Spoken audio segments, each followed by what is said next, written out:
The Washington Department of Commerce today provided the Center Square with a complete list of the daycare providers, their names, their locations, who received a combined 58.7 million in grants last month to expand, to renovate, to provide some facility upgrades to create more childcare slots in the state of Washington.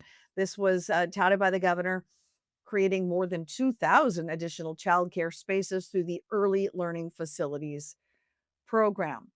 Well, you may recall that up until today, when that list of more than 70 award recipients came out, there were about 20 of them that were simply listed as family home facility, with the city noted without any other identifying information. In some cases, these were facilities receiving millions of dollars, but they weren't named. Well, given what we've been reporting on for nearly 6 months now at the Center Square and other media outlets as well, some of the questionable, inexplicably large taxpayer subsidies going to daycare providers and facilities, there's a lot of questions here about why you'd put out a brand new list of recipients of taxpayer grants without saying who they are. There was a lot of pushback.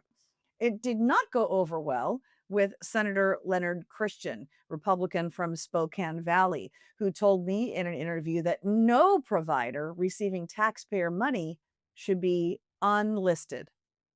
I mean, a business is being protected from, then their information being put out there. That just makes zero sense to me. You're a business receiving money, taxpayer money. You're not some, needing to be protected person.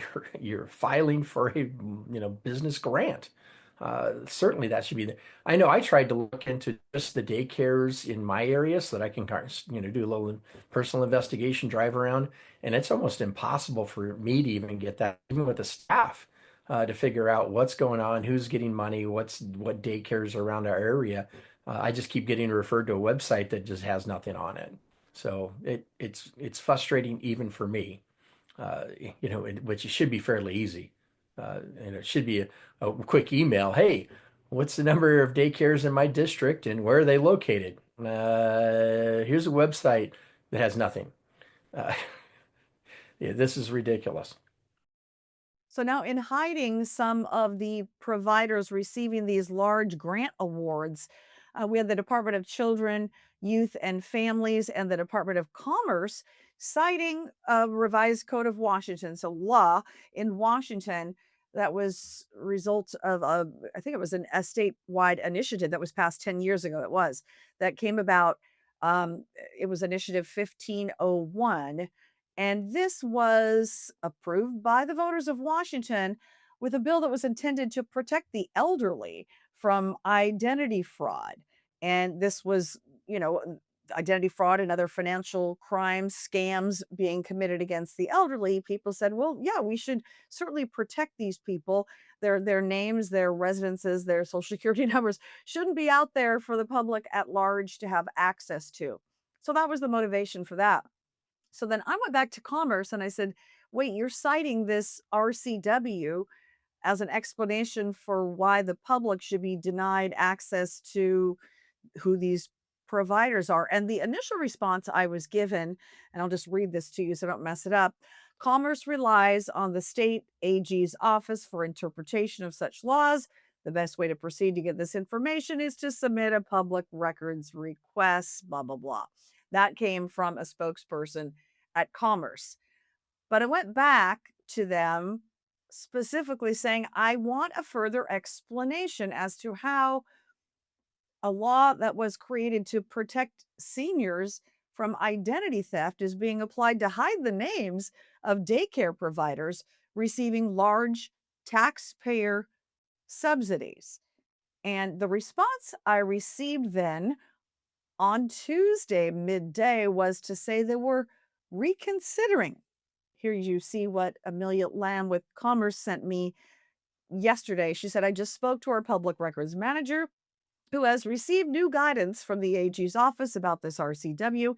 In response to the new guidance, we will release the full list with the site addresses. I'm expecting to have that from him later today, and I'll share it with you when I get it. Again, that was from Amelia Lamb at Commerce about midday yesterday. I again expected to have it by day's end yesterday. When I woke up this morning and checked email, anxious to see it, it wasn't there. Sent her an email, and then about 10:30 this morning, I received that complete list with all provider names and locations. And these include some home daycare providers that were previously unlisted in Yakima. There were several, again, about 20 of them that were previously unlisted are now in the full document sent to the center square. And I went back to check Governor Ferguson's initial release the day he announced these awards, the grant recipients. And at that time, we were looking at it going, Wait a minute, why are these not identified?"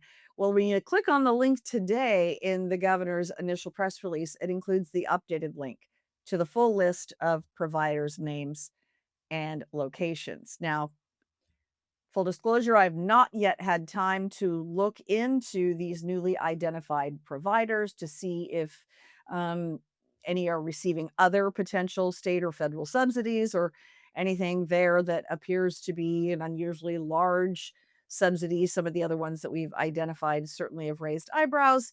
Again, I have not looked at any of these newly listed award recipients. We're going to flesh that out though in the days to come.